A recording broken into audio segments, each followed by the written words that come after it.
شروع اللہ کے نام سے جو بڑا مہربان نہایت رحم کرنے والا ہے۔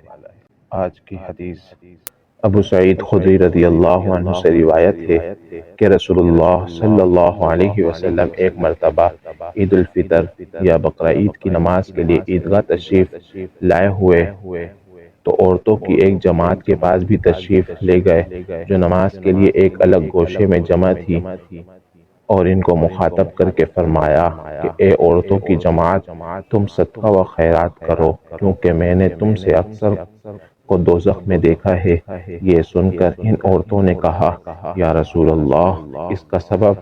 رسول اللہ صلی اللہ علیہ وسلم نے فرمایا، تم لعن و طعن بہت کرتی ہو اور اپنے شوہروں کی نافرمانی و ناشکری کرتی رہتی ہو، اور میں نے عقل و دین میں کمزور ہونے کے باوجود ہوشیار مرد کو بیوقوف بنا دینے میں تم سے بڑھ کر کسی کو نہیں دیکھا۔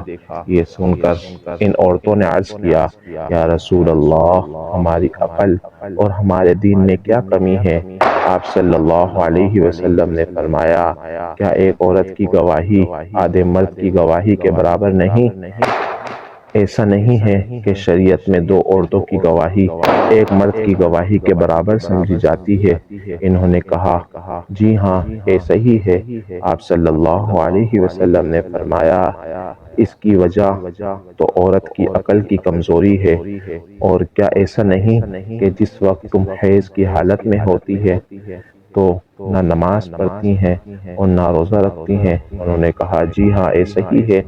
آپ صلی اللہ علیہ وسلم نے فرمایا، یہ اس کے دین میں نقصان کی وجہ ہے۔ مشکوٰۃ المصابیح، حدیث نمبر 18۔ اسی طرح کی اور احادیث اور دعا وغیرہ سننے کے لیے ہمارے چینل کو سبسکرائب کیجیے۔ السلام علیکم ورحمۃ اللہ وبرکاتہ۔